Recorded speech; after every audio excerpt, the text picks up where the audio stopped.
ठीक है, अलग बात है कि पूरी तरीके से कामयाबी नहीं मिली, बिल्कुल ठीक चिंता व्यक्त कर रहे हैं साथी, लेकिन 50-50 पे ले आके खड़े कर दिए। आज उन राजनीतिक पार्टियों को भी सोचना चाहिए था कि भाई हम मिलकर लड़ते तो बड़ी आसानी होती इनको हराने में, लेकिन बिल्कुल ये भी अपना रिटायर्ड कर्मचारी संघ हरियाणा का साफ मांग है, किसी की आजे भाई, किसी की आजे। अपना इतिहास है 12 से अब तक का, सर्व कर्मचारी संघ का 86 से अब तक का हम लड़े हैं और अपने अधिकारों को हासिल किया है, आगे भी हमें लड़ना पड़ेगा। लेकिन जो किसान आंदोलन ने एक जो हमें संदेश और दिया, वो दिया था राजनीतिक जागरूकता का। हमने भी बड़े नारे मारे सर्व कर्मचारी संघ के रहते हुए, पूंजीवाद हो बर्बाद, लेकिन पूंजीवाद का हमें भी नहीं पता था ये चेहरा क्या है। किसान आंदोलन ने लेके खड़ा कर दिया, ये है अंबानी और अडानी, और पूरे हरियाणा के अंदर गांवों के अंदर भी पुतले दहन हुए थे अडानी और अंबानी के, याद कीजिए आप दशहरे के पर। ये सिद्ध कर दिया था उस राजनीतिक जागरूकता के साथ, ये है सरकारों को चलाने वाले।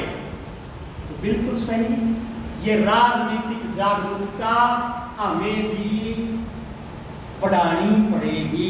बेशक हम उम्र दराज हो रहे हैं, लेकिन इसकी कोई उम्र नहीं होती।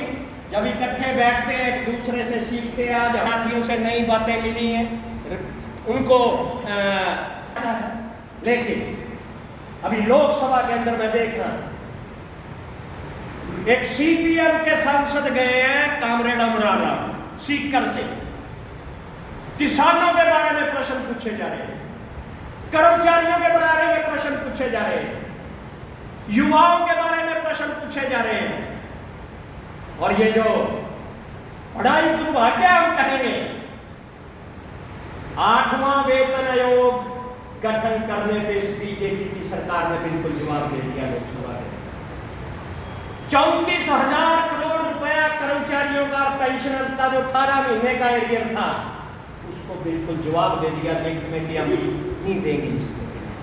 जो हमारी रेल की रियायत थी, हमारी हवाई जहाज की सीनियर सिटीजन के नाते जो सुविधा मिलती थी, वो नहीं देंगे। क्यों नहीं देंगे? पैसा नहीं, पैसा कॉर्पोरेट पे जो टैक्स लगना चाहिए था नहीं दिलाया जाए।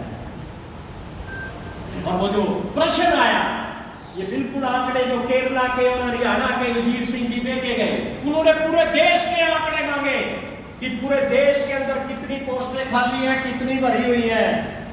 बीजेपी की सरकार का जवाब है लोकसभा के अंदर कि ये निरंतर चलने वाली प्रक्रिया है, पद खाली होते रहते हैं, भरते रहते हैं। ये नहीं बता रहे कि इतने लाख कुल पद है, इतने भरे हुए हैं, इतने खाली हैं, बताना ये चाहिए था। तो ये स्थिति आज बनी हुई है।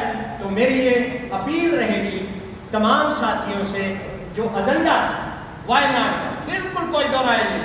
रिटायर कर्मचारी संघ का एक इतिहास रहा है, जितनी भी प्राकृतिक आपदाएं आई हैं, हमने उसमें बढ़ चढ़कर पहले भी सहयोग किया है, इसमें भी हमें सहयोग करना चाहिए। तो इसमें मेरा तो व्यक्तिगत सुझाव ये है कि हम जिला वाइज हर जिला पे कुछ ना कुछ मतलब के कोई कोटा जरूर निश्चित कर देंगे, भाई जिला वाइज ये साथी देंगे।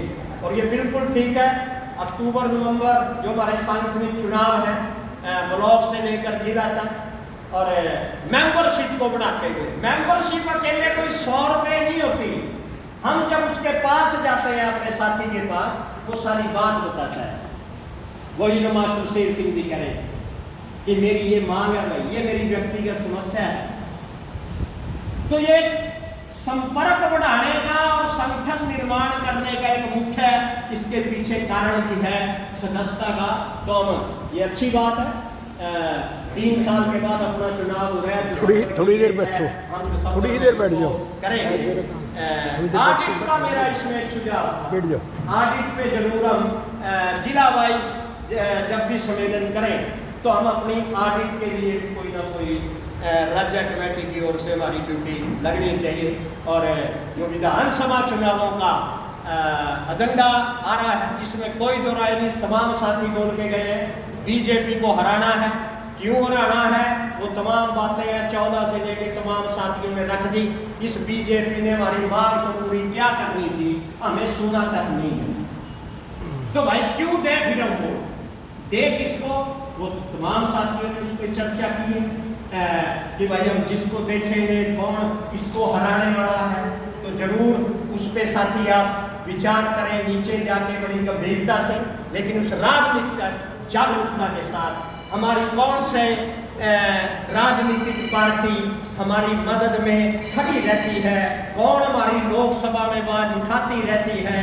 हम तो दुर्भाग्य है ना, चलो लोकसभा में तो उठ रही है, विधानसभा में तो हमारी बात भी कोई उठाने वाला नहीं कि रिटायर्ड कर्मचारियों की भाई उम्र बढ़ती उम्र के साथ इनकी पेंशन में बढ़ोतरी की जाए। हम ही सड़कों पे मतलब जिंदाबाद मुर्दाबाद कर रहे हैं। कितना बेहतर हो कि हमारी आवाज उठाने वाले जैसे कामरेड अमरा राम लोकसभा में है, ऐसे ही हरियाणा में कोई साथी अगर वहां पहुंचे तो हमारी इस संघर्ष को बल मिलेगा, हमारी मांग को बल मिलेगा।